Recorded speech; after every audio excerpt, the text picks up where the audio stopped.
नए विधेयक आप इंट्रोड्यूस कर रहे हैं, आपने जेपीसी में भी भेजा है। 30 दिनों से ज़्यादा अगर कोई इलेक्टेड रिप्रेजेंटेटिव हिरासत में जाता है और उसे पद से हटाया जाएगा। आपने कहा कि क्लॉज ज़रूर गंभीर होने चाहिए, लेकिन इनोसेंट अंटिल प्रोवन गिल्टी, क्या इस सिद्धांत को ये उलट नहीं जाता इससे? देखिए, सीधे सवाल से मुझे नहीं लगता कि आप बिल की स्पिरिट के साथ न्याय कर पाएगी। मैं आपके माध्यम से पूरे देश की जनता को बताना चाहता हूं कि 130वां संशोधन क्या है। 130वें संशोधन में ये संविधान संशोधन है। इसमें हमने एक प्रावधान किया है कि प्रधानमंत्री, मुख्यमंत्री, भारत सरकार के मंत्री या राज्य सरकार के मंत्री किसी भी गंभीर आरोप में अगर अरेस्ट होते हैं और 30 दिन तक उनको जमानत नहीं मिलती है, तो मुख्यमंत्री या प्रधानमंत्री मंत्री के केस में उनको उनके स्थान से मुक्त करेंगे। अगर वो नहीं करते हैं तो अपने आप कानूनन वो मुक्त हो जाएंगे। ये प्रावधान 130वें संवैधानिक संशोधन में हमने किया है। अब सबसे पहले मैं स्पष्ट कर देता हूं,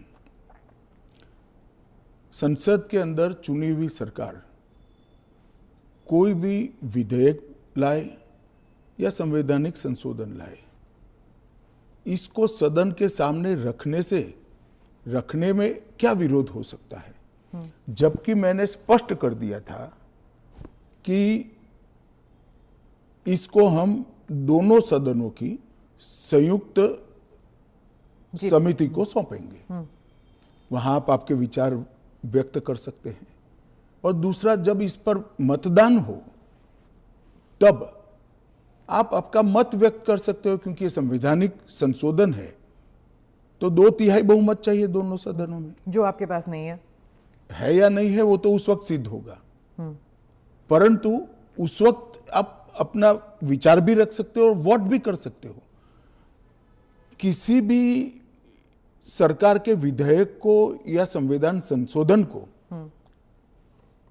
सदन में पेश न होने देना और इस तरह का व्यवहार करना, ये क्या लोकतंत्र में उचित है? क्या देश की पार्लियामेंट के दोनों सदन बहस के लिए है या शोरगुल और हल्ले के लिए है? मुद्दे का विरोध हमने भी देखा है, हमने भी करा है, परंतु बिल को पेश न होने देने की एक प्रकार की मानसिकता मैं नहीं मानता हूं कि ये लोकतांत्रिक है, और विपक्ष को देश की जनता के सामने इसका जवाब देना पड़ेगा। उनका जो मैनर ऑफ प्रोटेस्ट है उसके बारे में मैं बाद में पूछूंगी, लेकिन ये जो गंभीर आरोपों का जो दायरा है, क्या आप स्पष्ट कर सकते हैं कि गंभीर आरोप क्या है? स्पष्ट कर सकती है क्या? हाँ, तो वही मैं आपसे तो जरा पूछिए आरोप। तो क्या आरोप हो सकते हैं? कैपिटल मतलब मर्डर, रेप, ऐसे वाले जो नहीं, पहले विपक्ष का इस बिल में विरोध क्या है वो तत्वतः आप बता सकती है क्या? इसका मूल विरोध का कारण जो विपक्ष ने मीडिया को समझाया होगा, हाँ, वो आप हमें बताइए। तो वो तो कह रहे हैं कि आप इस बिल के जरिए आप जो इलेक्टेड रिप्रेजेंटेटिव है, जिनके पास मैंडेट है और जिनका जनाधार से कनेक्शन है, आप उसको उलट रहे हैं और आप 30 डेज में आप बेल नहीं मिलेगा तो वो हट जाएंगे। और ये तो it is like political suicide या पॉलिटिकल मर्डर। देखिए, इस देश में आज एनडीए के मुख्यमंत्रियों की संख्या ज्यादा है। प्रधानमंत्री भी एनडीए के हैं, श्री नरेंद्र मोदी प्रधानमंत्री। तो ये बिल सिर्फ विपक्ष के लिए क्वेश्चन खड़ा नहीं करता, हमारे मुख्यमंत्रियों के लिए भी क्वेश्चन खड़ा करता है। मैंने जो सुना वो कह रहे कि आपके लोगों के सामने एफआईआर नहीं होती है।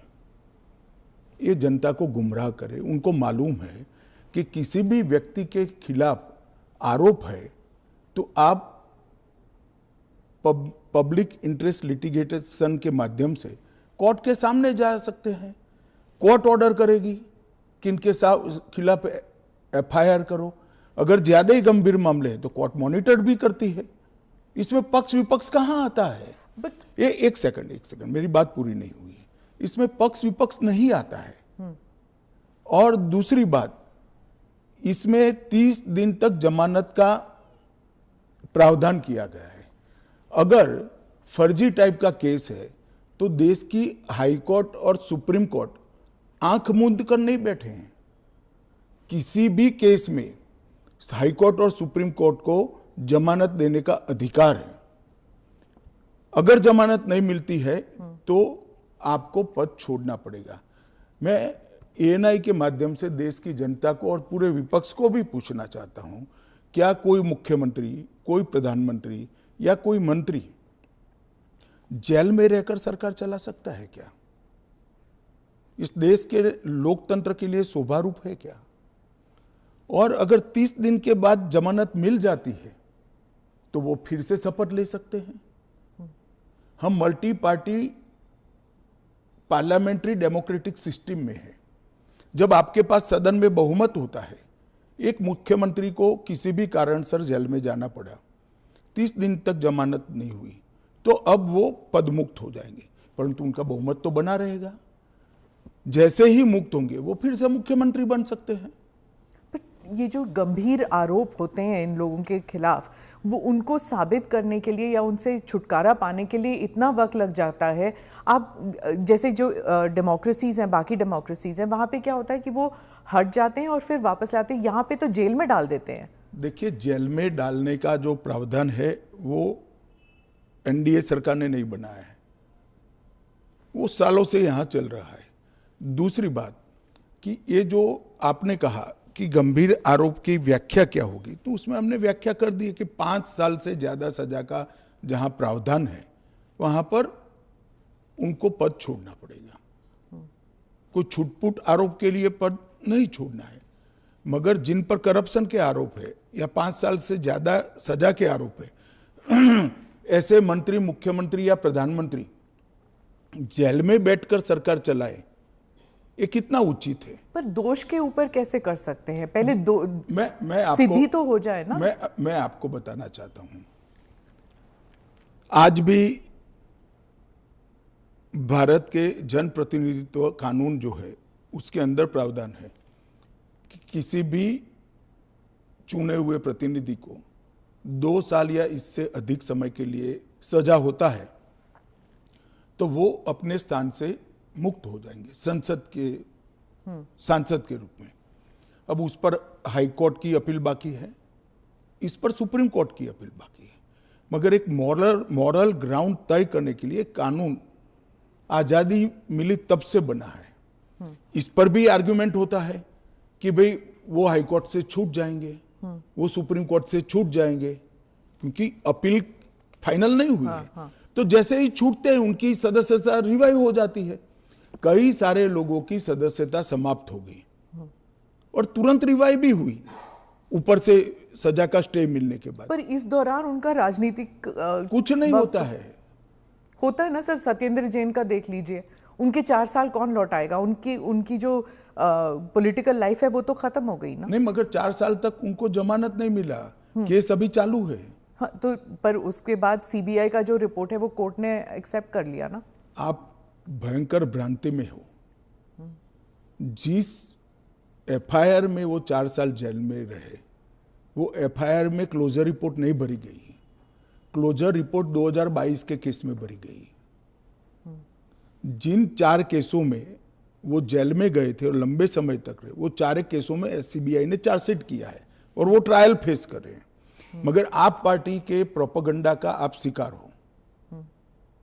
सत्येंद्र जैन जी को जिस केसों में लंबा समय जेल में रहना पड़ा, वो सारे के सारे केसों में चार्जशीट हुआ है और वो ट्रायल फेस कर रहे हैं। और अरविंद केजरीवाल जो थे, उनका भी ऐसे ही हुआ था, बेल मिला और फिर उसके बाद वो वापस आ गए। क्या यही होने वाला है हर नॉन बीजेपी चीफ मिनिस्टर के साथ? तो आप मुझे एक बात का सवाल जवाब दीजिए। नॉन बीजेपी बीजेपी छोड़ दीजिए, दोनों के लिए समान कानून है, परंतु किसी ने भी जेल से सरकार चलानी चाहिए क्या? आजादी से अब तक कई सारे नेता जेल में गए, कई सारे मुख्यमंत्री भी गए, मंत्री भी गए, और सबने इस्तीफा देकर जेल में गए। अभी अभी एक ट्रेंड शुरू हुआ कि जेल में जाने के बाद भी इस्तीफा नहीं देना। ढेर सारे ऐसे लोग हैं जिन्होंने इस्तीफा दिया। तमिलनाडु के कुछ मंत्रियों ने नहीं दिया, दिल्ली के मंत्री और मुख्यमंत्री ने नहीं दिया, और सरकार के सचिव डीजीपी, मुख्य सचिव इनके पास आदेश लेने के लिए जेल में जाएंगे, ये क्या हमारे लोकतंत्र को दुनिया में सम्मान दिलाएगा क्या? ये मुद्दे पर चिंता, चर्चा होनी चाहिए, नहीं होनी चाहिए? और मैं आज जो कांग्रेस पार्टी इसका मुखर कर विरोध कर रही है, वो कांग्रेस पार्टी के एक स्टैंड को ही मैं कह रहा हूं। जब यूपीए की सरकार थी, श्री मनमोहन सिंह जी इनके प्रधानमंत्री थे और लालू प्रसाद यादव जी इनके मिनिस्टर थे। लालू प्रसाद जी को सजा हो गई। मनमोहन सरकार एक ऑर्डिनेंस लेकर आई कि 2 साल की सजा हो तो भी अपील का स्टेज बाकी है तो उनकी सदस्यता नहीं जाती है। यही मॉरल ग्राउंड था जो आप कोट कर रही हो। तो एक ऑर्डिनेंस लेकर आए कि हम इसको बदल दे रहे हैं। ऑर्डिनेंस से बदलने का कैबिनेट ने प्रस्ताव भी किया। यही श्री राहुल गांधी इसको कंप्लीट नॉनसेंस कहकर सार्वजनिक रूप से प्रेस कॉन्फ्रेंस में फाड़े थे ऑर्डिनेंस को। और देश की कैबिनेट ने और देश के प्रधानमंत्री ने जो फैसला लिया था, उनकी पार्टी के ही प्रधानमंत्री ने जो फैसला लिया था, उसका मॉरल ग्राउंड पर उन्होंने मखौल उड़ाया था। और मनमोहन सिंह एक सॉरी फिगर बनकर रह गए थे पूरी विश्व के सामने। आज वही राहुल गांधी बिहार में सरकार बनाने के लिए सजा हो गई, वो लालू प्रसाद जी को गले मिल रहे हैं। ये ड्यूअल स्टैंडर्ड नहीं है क्या? ये शोभा देता है क्या? 3 चीजों से ये सारे आरोप खारिज हो जाते हैं। एक तो प्रधानमंत्री जी ने स्वयं अपने आप को इसमें डाला है। एक जमाने में कांग्रेस 39वां संविधान, प्रधानमंत्री ने डाला है, पहले नहीं थे क्या प्रधानमंत्री? ना, पहले तो प्रोविजन ही नहीं था। तो जब कानून ड्राफ्ट हो रहा था तो उन्होंने खुद डाला अपना? हाँ, खुद डाला है। पहले 39वां जो संशोधन था, इसमें इंदिरा जी उपराष्ट्रपति, राष्ट्रपति के साथ साथ खुद को भी इनके खिलाफ कोई वैधता नहीं रहती है चुनावी मुकदमों का एक संविधान संशोधन लेकर आई थी। वो खैर कांग्रेस पार्टी और श्रीमती इंदिरा गांधी की नैतिकता का सवाल है। नरेंद्र मोदी जी अपने खिलाफ खुद संविधान संशोधन लेकर आए हैं कि प्रधानमंत्री भी जेल में जाएगा तो उसको इस्तीफा दे देना पड़ेगा। पर इससे एक एक्स्ट्रा जुडिशियल पावर कह लीजिए, जो भी एक अधिकारी को नहीं मिल जाता कि प्रधानमंत्री से भी ज्यादा सीनियर हो जाता है वो? जी, आप ऐसे बात करिए जिसमें जैसे इस देश में कोई कोर्ट ही नहीं है। पर कोर्ट में डिलेज होते हैं ना सर? ये कानून आने के बाद नहीं होंगे, क्योंकि कोर्ट को तुरंत इंटरवीन करना पड़ेगा। किसी चुने हुए प्रतिनिधि को खारिज करने का प्रावधान हुआ है। मैं तो उल्टा कहता हूं, इससे यस और नो जो होना है वो जल्दी हो जाएगा। तो प्रेशर कोर्ट्स पे होगा डिक्लेयर करने के लिए? प्रेशर होगा ये कहना ठीक नहीं है। हाँ। मगर हमारी कोर्ट भी, पर उसी सुनिए ना, हमारी कोर्ट भी कानून की गंभीरता को समझती है। जब 30 दिन के बाद पद छोड़ना है तो वो उसके पहले इसका फैसला करेगी कि बेल मिलना चाहिए या नहीं मिलना चाहिए। हाईकोर्ट में जब केस गया कि श्री केजरीवाल जेल में है, तब उनको वहां से इस्तीफा देने चाहिए। एक पब्लिक इंटरेस्ट लिटिगेशन फाइल हुआ। हाईकोर्ट ने कहा कि हम सैद्धांतिक रूप से मानते हैं कि इनको छोड़ देना चाहिए मॉरल ग्राउंड पर, परंतु अभी के कानून में कोई प्रावधान नहीं है। चलिए, अब कानून में प्रावधान हो गया। मेरा बहुत स्पष्ट मानना है, मेरी पार्टी का मानना है, देश के प्रधानमंत्री का मानना है कि इस देश में कोई भी मुख्यमंत्री हो, मंत्री हो या प्रधानमंत्री हो, जेल में रहकर सरकार नहीं चला सकते। पहले भी कई लोगों ने मॉरल ग्राउंड पर इस्तीफा दिया है। लाल कृष्ण अडवाणी जी ने दिया था, येदुरप्पा जी ने दिया था, ईश्वरप्पा जी ने दिया था, जॉर्ज फर्नांडिस जी ने दिया था। कई सारे लोगों ने मॉरल ग्राउंड पर इस्तीफे दिए हैं। कोई जेल में जाकर सरकार नहीं चलाई। इवन हेमंत सोरेन ने दिया था रिसेंट पास्ट में। जब वो छूट कर आए तो फिर से मुख्यमंत्री बन गए। अब इसका हमने कानूनी प्रोविजन किया है, क्योंकि जब पहले कानून बने होंगे, संविधान बना होगा, तब संविधान निर्माताओं ने ऐसी निर्लज्जता का कल्पना नहीं करा होगा कि कोई भी मुख्यमंत्री जेल में जाएगा और अंदर से मुख्यमंत्री बना रहेगा। खैर अब ऐसी घटनाएं हुई है रिसेंट पास्ट में, तो हमें हमारी नैतिक मूल्यों के स्तर को गिरने नहीं देना चाहिए। एक कानून नैतिक स्तर के मूल्यों को एक आधार देगा और इससे हमारा लोकतंत्र निश्चित रूप से मजबूत होगा। गृहमंत्री जी, विपक्ष कह रहा है कि सरकार जो है वो इस तरह के जो सिचुएशन बनाएगी या फिर कोर्ट पर दबाव डालेगी कि 30 दिन में जमानत नहीं मिलेगा। अगर 30 दिन में जमानत नहीं मिल जाता तो फिर the entire thing falls through. देखिए, ये उनका पद से चिपक रहने के लिए एक अलग प्रकार से बनाया हुआ खूबसूरत आर्ग्यूमेंट है। मैं मानता हूं हमारी कोर्ट्स संवेदनशील है और जब किसी का पद जाता है तो निश्चित रूप से कोर्ट समय मर्यादा में उनकी जमानत के फैसले करेंगे, जो भी होगा उसका। मैं विपक्ष के लिए नहीं लिखा, पक्ष विपक्ष जो भी होगा इसकी जमानत के फैसले तुरंत ही करने की पद्धति भी डेवलप होगी, ऐसा मेरा स्पष्ट मानना है। वो तो कहते हैं कि पॉलिटिक्स ऑफ वेंडेटा होगा, क्योंकि जो इन्वेस्टिगेटिंग ऑफिसर है, जो पुलिसिंग है, वो सब सेंट्रल के कमांड में आ जाता है। पूरी चीज में से आपकी सरकार नहीं, है तो फिर पूरी चीज में से कोर्ट को बाहर ही रख रही हो।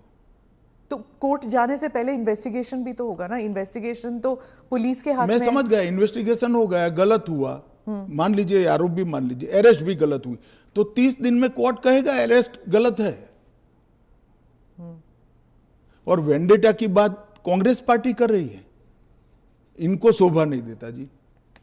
पर ये फिर वही पॉलिटिक्स की बात हो गई ना, क्योंकि आप कह रहे हैं कि इतने सारे राज्य हैं जहां पर बीजेपी के चीफ मिनिस्टर्स हैं, लेकिन वो तो टारगेट में नहीं होंगे। वो तो कह रहे हैं कि जहां पर बीजेपी की सरकार नहीं है वहां के चीफ मिनिस्टर्स को आप टारगेट बनाएंगे, खासकर ये जो इंडिया अलायंस के जो चीफ मिनिस्टर्स हैं। देखिए, मैं अभी भी कहता हूं कि भारतीय जनता पार्टी और एनडीए शासित जो राज्य हैं वहाँ कोई भी करप्शन या हमारे मंत्री या मुख्यमंत्री के खिलाफ केस है, उनका आरोप मान लीजिए, मानने के लिए ये फर्जी आरोप है, मगर एक सेकंड के लिए मान लीजिए कि कानून का काम नहीं करेगा, तो कोई भी व्यक्ति कोर्ट के सामने जा सकता है और कह सकता है कि इनके सामने एफआईआर दर्ज करने का आदेश दीजिए। और जब उनकी सरकार थी और वो ऐसा करते थे, तब बहुत सारी जांच कोर्ट के आदेशों से शुरू हुई है। यूपीए 2 में कम से कम 12 केस में गिना सकता हूं जहां कोर्ट के ऑर्डर से सीबीआई की जांच हुई है और सारे लोग फंसे हैं। पर वो उस टाइम तो उनकी सरकार थी, अभी आपकी सरकार है। वो कह रहे हैं कि चाहे डीएमके हो या आम आदमी पार्टी हो, आप सबके नेताओं को आप जेल में डाल देंगे। ऐसे नहीं हो सकता है, ये संभव ही नहीं है, क्योंकि कोर्ट तुरंत इंटरवीन करेगी अगर इसके अंदर एफआईआर के अंदर या अरेस्ट के अंदर तत्व नहीं है तो अरविंद केजरीवाल का उदाहरण भी देते हैं कि इस प्रावधान के अनुसार अगर उन्हें जमानत 30 दिन के भीतर ना मिलती तो वो भी वहीं पे पड़े रहते, जेल में पड़े रहते, और उनको फिर वो चीफ मिनिस्टर पद से भी हटा दिया। जमानत उनको एक कानून आया ही नहीं था, फिर भी मिल गई थी। हाँ, मगर इतना जरूर होता, अगर ये कानून होता तो उनको इस्तीफा दे देना पड़ता। वो जो मैं मानता हूं कि देना चाहिए। बाहर निकलकर जब पब्लिक विरोध करने लगी तो उन्होंने दे भी दिया, मॉरल ग्राउंड पर ही दिया। अब कानूनन देना पड़ेगा, इतनी ही बात है। तो चुनाव फेस करने के पहले उन्होंने मॉरल ग्राउंड पर इस्तीफा देकर आतिशी जी को दिल्ली की मुख्यमंत्री, क्योंकि जैसे ही घूमने लगे पब्लिक ने सवाल करे। आपने कहा कि आप जीपीसी में भेजने वाले हैं, लेकिन ऑपोजिशन जो कह रहे हैं, जैसे टीएमसी जो फोर फ्रंट पे है ऑपोजिशन में, इसमें इस मामले में वो कह रहे हैं कि वो जेपीसी का हिस्सा बनेंगे ही नहीं, वो बॉयकॉट कर देंगे। फिर क्या होगा? नहीं, क्या होगा तो हम क्या कर सकते हैं? तो फिर वो आप फिर कानून ले आएंगे फिर? तो उनको कौन ना बोल रहा है कि आप मत बनो, क्योंकि हम कह ही रहे हैं कि आप बनिए। आप अगर पार्लियामेंट चलाने के जो नियम बने हैं वो नियम को भी स्वीकार नहीं करोगे और आप कहोगे कि हमारी इच्छा है वही फाइनल हो, भले हम विपक्ष में हैं, ऐसे नहीं हो सकता। सरकार उनको मौका दे सकती है, अगर वो मौके का स्वीकार नहीं करते हैं तो हम क्या कर सकते हैं? हम तो रिसीविंग एंड पर हैं। क्योंकि वो रिसीविंग एंड पे हैं आप। निश्चित रूप से अगर जेपीसी बनाने का निर्णय होने के बाद भी वो जेपीसी का बहिष्कार करते हैं तो सरकार के पास विकल्प क्योंकि क्या वो कह रहे हैं कि आप सिर्फ उनका स्टैंप चाहते हैं, ये तो संविधान की हत्या है ये बिल। ऐसा नहीं है। जेपीसी में अनेक साक्ष्य बुलाए जाते हैं, सार्वजनिक जीवन के भी बुलाए जाएंगे। आप एप्लीकेशन करोगी तो आपको भी बुलाएंगे, आपका रिकॉर्ड होता है, और वो सारे दलीलों का, साक्ष्यों के दलील का काट कर कर रिपोर्ट तैयार होता है, और वो रिपोर्ट के आधार पर बिल को बदला जाता है। तो पूरी पार्लियामेंट की संवैधानिक प्रक्रिया को ही सिरे से खारिज कर दें। फिर तो आप ऐसे भी कह सकते हो कोई भी कानून हम पास नहीं होने देंगे, हम विरोध करेंगे। कि महत्वपूर्ण बिल है, सभी पार्टियों के सदस्यों की राय पार्टी से कंसल्ट कर कर एक कंसीडर्ड राय जेपीसी के सामने आनी चाहिए। और अगर जेपीसी नहीं आता, अगर वो बहिष्कार करते हैं, तब क्या होगा? तो कुछ नहीं होगा, जेपीसी अपना काम करेगी। तो कैसे काम करेगी? अगर बहिष्कार कर रहे हैं तो फिर तो पूरे ऑपोजिशन के बगैर तो मौजूदा लोग काम करेंगे। कल को आप अगर ऑपोजिशन अभी से लेकर 4 साल तक कोई काम में सहयोग नहीं होता है, देता है, तो देश नहीं चलेगा क्या? स्मिता जी, ऐसे नहीं चलता है। हम इतना ही कर सकते हैं कि उनको बोलने का मौका दे, उनको बात रखने का मौका दे। अगर वो अपनी बात रखना ही नहीं चाहते हैं, अगर बोलना ही नहीं चाहते हैं, तो देश की जनता भी तो देख रही है ना चीजों को।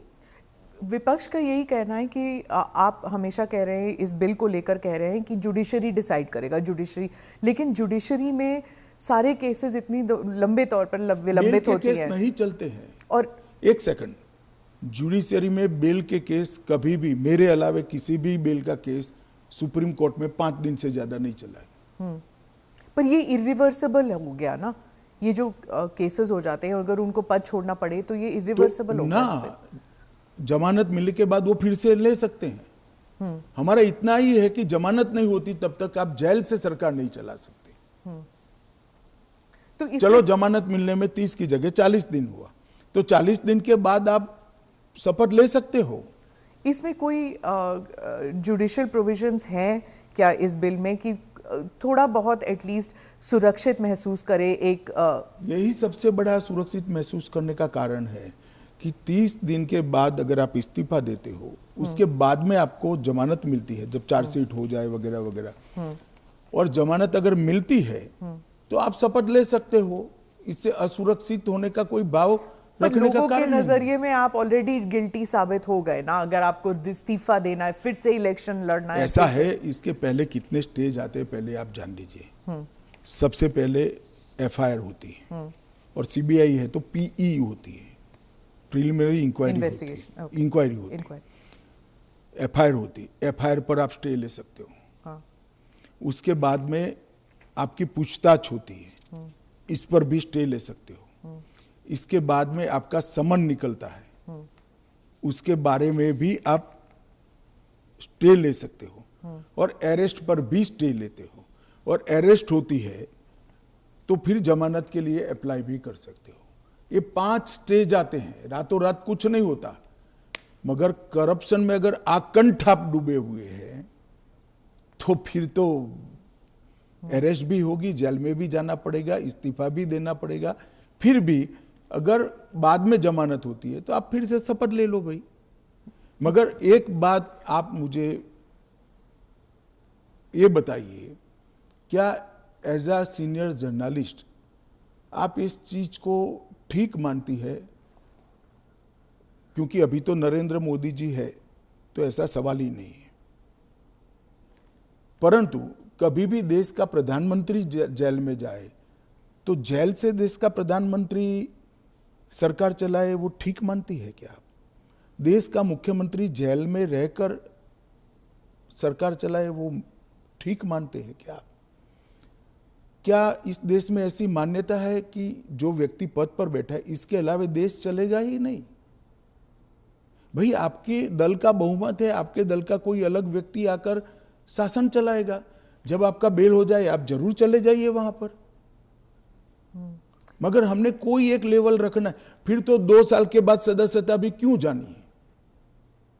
क्योंकि ऊपर अपील का अधिकार है, वो निर्दोष छूट सकते हैं। क्यों जानी चाहिए 2 साल? और वो कांग्रेस के समय में प्रावधान हुआ है कि अगर 2 साल से ज्यादा सेशन कोर्ट्स में जेल होती है, 2 साल से ज़्यादा समय के लिए कैद का ऑर्डर होता है तो आपकी सदस्यता अपने आप समाप्त हो जाती है। गृहमंत्री जी, मॉनसून सेशन में हमने देखा कि विपक्ष ने आप पर भी आरोप किया कि आप भी जेल गए थे, आप पे भी आरोप हुआ था। तो जब उन्होंने ऐसा कहा, आपने कहा कि मुझे नैतिकता के बारे में कांग्रेस से नहीं सीखना, उस बारे में आप बताएंगे हमें कुछ? जरूर बताऊंगा। मैंने इसलिए कहा था कि मेरे पे आरोप लगा और जैसे ही मुझे समन आया, अरेस्ट छोड़ दीजिए, सीबीआई ने मुझे समन किया, मैंने दूसरे ही दिन इस्तीफा दे दिया था। अरेस्ट तो मेरी बाद में हुई। जैसे ही सीबीआई ने मुझे समन किया था, मैंने दूसरे ही दिन इस्तीफा दिया था और केस चला और केस में जजमेंट भी आया कि ये पॉलिटिकल वेंडेटे का केस था और मैं पूर्णतया निर्दोष हूं। पर वो तो बाद में आया एक सेकंड, एक सेकंड सुनिए ना। हाँ। एक सेकंड, वो जजमेंट बाद में आया। बेल मेरी पहले हो गई थी, बेल मेरी पहले हो गई थी और वो जजमेंट ऐसा आया कि कंप्लीटली पॉलिटिकल वेंडेटा के केस है, कहीं पर दूर दूर तक मेरा इस केस में इन्वॉल्वमेंट नहीं है और मुझे शंका के आधार पर बरी नहीं किया गया था। मेरे सामने के केस को खारिज किया गया था और मुझे बेल मिल गया था 96वें दिन पर। फिर भी मैंने फिर से शपथ लेकर गृह मंत्री नहीं बना था। इतना ही नहीं, जब तक मैं कंप्लीटली मेरे सामने के सारे आरोप क्वाश नहीं हुए तब तक मैंने किसी भी संवैधानिक पद पर शपथ नहीं ली थी। तो मुझे क्या विपक्ष नैतिकता के पाठ पढ़ाता है? इन लोगों ने इंदिरा जी के समय में प्रयास किया कि प्रधानमंत्री को शील्ड किया जाए और आज भी ये प्रयास कर रहे हैं कि अगर कभी जेल में जाना पड़े तो हम आराम से जेल से सरकार बनाएंगे, जेल को सीएम हाउस पीएम हाउस बनाएंगे और वहां जाकर डीजीपी जेल से ऑर्डर लेंगे, चीफ सेक्रेटरी जेल से ऑर्डर लेंगे, भारत सरकार के कैबिनेट सेक्रेटरी जेल से ऑर्डर लेंगे, भारत सरकार के गृह सचिव जेल से ऑर्डर लेंगे। इस तरह से देश चलेगा। और ये कल्पना ही मैं तो, मेरी पार्टी और मैं दोनों सिरे से खारिज करते हैं कि जो व्यक्ति बैठा है इसके बगैर इस देश का शासन नहीं चल सकता और इससे किसी का भी बहुमत पार्लियामेंट में या विधानसभा में प्रभावित नहीं होगा। एक सदस्य जाएगा, आपकी ही पार्टी के दूसरे साथी सरकार चलाएंगे और आप जब जमानत प्राप्त कर लोगे तो आप आकर फिर से शपथ कर सकते हो। इसमें आपत्ति क्या है? अमित शाह जी, आप बार बार जुडिशरी का हवाला देते हैं, लेकिन उस वक्त भी जस्टिस आफ्ताब आलम आपके घर आए थे आपसे सिग्नेचर लेने के लिए कि आप गुजरात से बाहर चले जाएंगे। ना, ऐसा नहीं हुआ है। आफ्ताब आलम साहब कभी मेरे घर पे आए नहीं है, ऐसी जरूरत भी नहीं पड़ी है। इन्होंने यहाँ रविवार के दिन स्पेशल कोर्ट बिठाकर मेरी बेल एप्लीकेशन को सुना और रिजेक्ट किया? ना, रिजेक्ट नहीं किया। इन्होंने कहा कि मुझे लगता है कि अमित शाह गृह मंत्री रहे, वो साक्ष्य को प्रभावित कर। तो मेरी जो वकील थी, इन्होंने कहा कि आपको अगर ये भय है तो जब तक बेल एप्लीकेशन डिसाइड नहीं होता हमारे क्लाइंट गुजरात के बाहर रहेंगे। वो मैंने स्टेटमेंट किया है। 2 साल आप बाहर रहे? हाँ, 2 साल में बाहर रहा, निश्चित रूप से बाहर रहा, क्योंकि 2 साल भारत के इतिहास में कभी भी किसी की बेल एप्लीकेशन 2 साल नहीं चली है। आलम साहब की कृपा से मेरी बेल एप्लीकेशन 2 साल चली, ज्यादा से ज्यादा बेल एप्लीकेशन 11 दिन तक चली है। आपने उस वक्त पहले भी जिक्र किया था अडवाणी जी के ऊपर कि उन्होंने भी इस्तीफा दिया था। जी, कहा था अडवाणी जी ने इस्तीफा दिया था, ढेर सारे हमारे कार्यकर्ता, मदन लाल खुराना वगैरह सारे, सभी ने दिया था। कि जब तक, अरे अभी हेमंत सोरेन जी ने दिया था। ये तो एक नया संस्कृति आया अभी।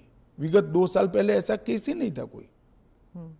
सभी लोगों पर आरोप लगते थे, सब लोग इस्तीफा दे देते थे, बरी होकर राजनीति शुरू करते थे। तमिलनाडु के कुछ मंत्रियों ने इस्तीफा नहीं दिया, दिल्ली के मंत्री और मुख्यमंत्री ने इस्तीफा नहीं। और अगर इस तरह से इस समाज जीवन का, नैतिकता का स्तर आप राजनीति का और समाज जीवन का नीचे ले जा रहे हैं, इससे हम सहमत नहीं हैं। और अगर मैं अब पूछता हूं, आप मुझे पूछ रही हैं, तो लालू जी के वो ऑर्डिनेंस फाड़ने का, लालू जी के बचाने के लिए जो ऑर्डिनेंस मनमोहन सिंह लाए थे, वो ऑर्डिनेंस को फाड़ने का राहुल गांधी का औचित्य क्या था? अगर उस दिन वो मोरालिटी थी तो आज नहीं है क्या? क्योंकि आप लगातार 3 चुनाव हार चुके हो। मोरालिटी के स्टैंडर्ड्स चुनाव के जय पराजय के साथ जुड़े नहीं है। मोरालिटी के स्टैंडर्ड सूर्य और चंद्र की तरह हमेशा अपनी जगह पे स्थिर रहने चाहिए। तो क्या आप कह रहे हैं कि राहुल गांधी कॉम्प्रोमाइज हो गए हैं आरजेडी के लिए? नहीं, मुझे कहने की कहाँ जरूरत है। उनके 2 चीजों को वो कैसे जस्टिफाई करेंगे? मैंने तो आज पूछ लिया, आप इनका इंटरव्यू कर कर पूछ लो उनको। तो आपकी जो एनडीए के जो पार्टीज हैं, क्या वो सब सहमत है इस जी सर, बिल को लेकर? सब चंद्रबाबू नायडू, नीतीश कुमार, सब सहमत है। सब आप पर इस मॉनसून सेशन में वो इतने आगे तो नहीं आए आपको डिफेंड करने के लिए, आप अकेले नजर आए। नहीं, आगे आने का मौका ही नहीं आया, बहस ही नहीं होने दी। जब जेपीसी होगी, जब बहस होगी और फिर पार्लियामेंट में बहस होगी तो सभी दल अपना अपना पक्ष रखेंगे। फिर आप पर पर्सनल अटैक हुआ, माइक हाथ में पकड़ा। देखिए, पार्लियामेंट किस तरह से चलनी चाहिए वो अकेला सत्ता पक्ष तय नहीं कर सकता। किसी भी बिल के लिए या संवैधानिक संशोधन के लिए स्वस्थ बहस का वातावरण अगर विपक्ष नहीं बनाता है तो देश की जनता देख रही है कि ये पद्धति ठीक है क्या। इस बिल पर जब तय था कि बिल अभी पारित नहीं होना है, जेपीसी में जाना है, मैंने बीच में ही खड़े होकर इसकी घोषणा कर दी थी, तो विपक्ष इस बिल पर अपना विचार रख सकता था या नहीं रख सकता, मुझे जवाब देना पड़ता। फिर तो बिल जाता जेपीसी में, उस दिन पास नहीं होना था। मैंने पहले ही घोषणा कर दी थी कि इस बिल को सरकार ने तय किया है कि ये जेपीसी में जाएगा, दोनों सदन का जेपीसी बनेगा, 21 सदस्य लोकसभा के होंगे, 10 सदस्य राज्यसभा के होंगे, 31 सदस्य प्रोरेटा सभी दलों से आएंगे। क्या ये बिल पास हो जाएगा? मुझे तो विश्वास है हो जाएगा। कांग्रेस पार्टी में ही और विपक्ष में ही कई लोग ऐसे निकलेंगे जो मोरालिटी का सपोर्ट करेंगे, मॉरल ग्राउंड को बनाए रखने के लिए सपोर्ट करेंगे। और फ्रेम है ये जेपीसी के अध्यक्ष जो बनेंगे उस पर निर्भर होगा। वो जब चर्चा समाप्त करेंगे तुरंत हम तो अगले सप्ताह में ले आएंगे। ऑपोजिशन कहती है कि जो पार्लियामेंट के अंदर सीआईएसएफ को लगाया गया है, इसकी वजह से लेजिटिमेट प्रोटेस्ट नहीं हो पा रहे और वो फोर्सिबली लोगों को बाहर किया जाता है जब प्रोटेस्ट करते हैं तो वेल ऑफ द हाउस से। पहली एक बात की स्पष्टता आप समझ लीजिए, पार्लियामेंट के अंदर कोई भी फोर्स पार्लियामेंट की और गृह के अंदर सदन की सुरक्षा में वो स्पीकर के अधीन होती है। इसमें फोर्स का महत्व नहीं होता है। पहले भी दिल्ली पुलिस के जवान थे, अब सीआईएसएफ मार्शल्स थे ना पहले। तो वही मार्शल्स होते, आज भी मार्शल्स ही है। वो जैसे ही संसद की सुरक्षा विंग में आते हैं वो सीआईएसएफ या दिल्ली पुलिस के जवान नहीं रहते, वो मार्शल माने जाते हैं और वो स्पीकर के तहत होते हैं। मार्शल सदन के अंदर तभी प्रवेश करते हैं जब स्पीकर उनको ऑर्डर करे। एक बात, ये जो बदलाव हुआ है वो एक बड़ी दुर्घटना हुई थी। कुछ वामपंथी लोगों ने संसद के अंदर स्प्रे किया था, कलर स्प्रे किया था। उस वक्त लोकसभा स्पीकर ने एक कमेटी बनाई और वो कमेटी में गृह सचिव भी थे, लोकसभा के सेक्रेटरी जनरल थे, राज्यसभा के सेक्रेटरी जनरल थे और कई लोग थे। उन्होंने मिलकर ये तय किया कि किसी ने किसी एक सीएपीएफ में स्पेशल संसद की सुरक्षा के लिए ट्रेनिंग किया हुआ एक दस्ता बनाया जाए, जो दस्ता संसद सभ्यों की गरिमा, पार्लियामेंट्री प्रोसीडिंग की गरिमा और संसद की सुरक्षा तीनों का समायोजन कर कर काम कर पाए। और तब यह तय हुआ कि सीआईएसएफ के अंदर पार्लियामेंट की सुरक्षा के लिए एक स्पेशल दस्ता बनाया जाएगा। जो पहले दिल्ली पुलिस के लोग मार्शल के रूप में आते थे, उसी तरह से मार्शल के रूप में सभापति और स्पीकर के अंतर्गत काम करेंगे। पर ये एक सेकंड, वो संसद की बाहरी सुरक्षा को भी सुनिश्चित करते हैं और आंतरिक मार्शल का काम भी वो करते हैं, क्योंकि संसद के अंदर हथियार ले जाने की अनुमति किसी भी सुरक्षा कर्मी को नहीं है। पर ये पैरामिलिट्री हो जाता है ना ट्रेनिंग उनकी। दिल्ली पुलिस क्या होता है, वो भी पुलिस होता है, वो भी मेरे ही अंडर आता है। इनको बहाना चाहिए और वो एक प्रकार की भ्रांति जनता में खड़ी करना चाहते हैं, मगर वो निश्चित रूप से सफल नहीं होंगे, क्योंकि जनता से सीधा इंटरेक्शन उनसे कई गुना ज्यादा हमारा है। हम जनता से बात करते हैं, ऐसे ही आकर यहाँ नहीं बैठ गए हैं। मगर 3 चुनाव हारने के बाद मुझे लगता है फ्रस्ट्रेशन का जो लेवल है, वो सामान्य विचार विवेक जो होता है वो गवा बैठा है। पर वो राहुल गांधी कहते हैं कि लोगों के बीच तो वो जाते हैं, ट्रक ड्राइवर के बीच जाते हैं, खेतों में वो चाह रहे हैं, आप लोग तो नहीं जाते हैं। ऐसा है कि मैनेज कर कार्यक्रम करना और जनसंपर्क करना, दोनों के बीच में बड़ा फर्क है। जब बिल्स की बात हो रही है और पारदर्शिता की बात हो रही है, तो मैं वाइस प्रेसिडेंट इलेक्शन पर आऊंगी, पर उससे पहले पूछूंगी कि धनखड़ साहब के साथ क्या हुआ था। उन्होंने आपने प्रेशर डाला था उन पर रेजिग्नेशन के लिए? मुझे लगता है ANI ने रिसर्च विंग बंद कर दिया है। धनखड़ साहब का इस्तीफे का पत्र स्वयं स्पष्ट है। इन्होंने अपने आरोग्य का हवाला देते हुए इस्तीफा दिया है, स्वास्थ्य का हवाला देते हुए, और उन्होंने सरकार के मंत्री, प्रधानमंत्री और सभी सदस्यों का हृदय से उनके अच्छे कार्यकाल के लिए धन्यवाद किया है। पर विपक्ष और सभी पूछ रहे, मीडिया भी पूछ रही है कि वो है कहाँ, हाउस अरेस्ट पे है कि ऐसा क्या है कि सच और झूठ की व्याख्या आपने शायद विपक्ष क्या कहता है इसको बना ली। पर काफी सारे बैकग्राउंड इंफॉर्मेशन तो बाहर निकल रहा था ना कि वो कुछ ट्राई कर रहे थे। ये भी बात निकल रही है कि शायद कू कर रहे थे। कौन? धनखड़ जी? नहीं, ऐसी कोई बात नहीं है जी। इसमें बात का बतंकर नहीं बनाना चाहिए। धनखड़ जी संवैधानिक पद पर बैठे, अपने कार्यकाल में उन्होंने संविधान के हिसाब से अच्छा काम किया जी। इनकी निजी स्वास्थ्य की समस्या के कारण इन्होंने इस्तीफा दिया है। हाँ। इसको ज्यादा खींच कर कुछ ढूंढने का प्रयास नहीं करना चाहिए। देखिए, देश में बहुत सारी पॉजिटिव स्टोरीज हैं, हमेशा इस तरह की स्टोरी के पीछे नहीं लगना चाहिए। जो NDA के जो वाइस प्रेसिडेंट कैंडिडेट है, कहा जाता है कि आपने उन्हें इसलिए पिक किया क्योंकि बीजेपी जो है अब तमिलनाडु में अपना खाता खोलना चाहती है, इसलिए। नहीं, ऐसा नहीं है। हम पहले भी तमिलनाडु में साथियों के साथ चुनाव लड़े हैं, हमारी यहाँ बहुत सारी सीटें भी आई है, ऐसा नहीं है। कहीं से भी पिक करोगे तो ऐसे कारण बनाकर पूछा जाएगा। उपराष्ट्रपति का प्रत्याशी दक्षिण से आना इसलिए स्वाभाविक है क्योंकि पूर्व से राष्ट्रपति थी, पश्चिम और उत्तर से प्रधानमंत्री जी थे, तो दक्षिण से आना बड़ा स्वाभाविक है। अब आए हैं, इसको इस दृष्टि से नहीं देखना चाहिए। श्री राधाकृष्णन जिनका बहुत लंबा राजनीतिक जीवन रहा है, वो 2 बार संसद के सदस्य रहे, हमारी पार्टी के अध्यक्ष रहे, झारखंड के गवर्नर रहे, तेलंगाना के गवर्नर रहे, पांडिचेरी के गवर्नर रहे, मुंबई के गवर्नर रहे, और सार्वजनिक जीवन में एक साफ सुथरा उनका जीवन है और एक बेहद मैच्योर राजनीतिज्ञ है। तो कई सारे एक्सपर्ट्स कह रहे हैं कि उनका चुनाव ये भी है कि वो आरएसएस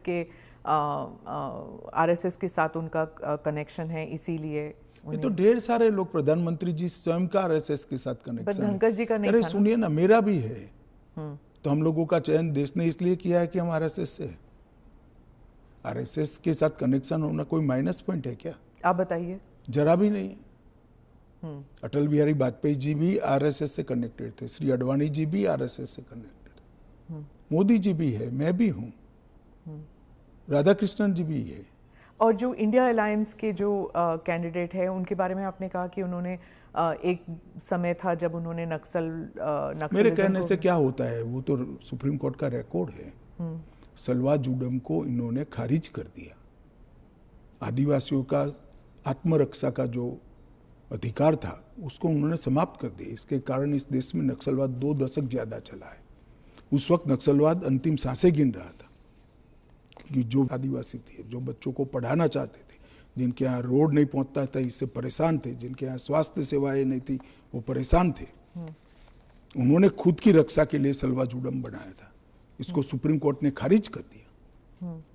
ये तो सुप्रीम कोर्ट का रिकॉर्ड है, इनका जजमेंट है। तो और इसके बाद जो स्कूल तबाह हो गए थे नक्सलियों के कारण, वो स्कूलों में सीआरपीएफ और सुरक्षा बल बैठे थे। रातों रात एक ऑर्डर करके सबको बाहर कर दिया। कई जगह हमले हुए सुरक्षा बलों पर। ये दोनों जजमेंट, इसका जवाब श्री सुदर्शन रेड्डी से ज्यादा राहुल गांधी ने देना चाहिए। कि उन्होंने क्यों पिक किया? जी, मैं तो मानता हूं यही क्राइटेरिया रहा होगा। नक्सल को सपोर्ट करने के लिए? नहीं, वामपंथी विचारधारा, और इसलिए ये जजमेंट से निश्चित रूप से नक्सल प्रोटेक्ट हुए हैं। तो क्या वाइस प्रेसिडेंट इलेक्शन भी अब it will be polarising factor? पहले भी नहीं होता। पोलराइजेशन क्या है? जब आप इतना बड़ा आरोप लगा रहे हैं कि और पोलराइजेशन अगर होगा भी तो किस मुद्दे पर होगा? देश की सुरक्षा के मुद्दे पर होगा। मैं मानता हूं देश की सुरक्षा पर सांसदों ने विचार करना चाहिए या नहीं करना चाहिए। ANI के साथ बात करने के लिए धन्यवाद। आपका धन्यवाद। Thank you.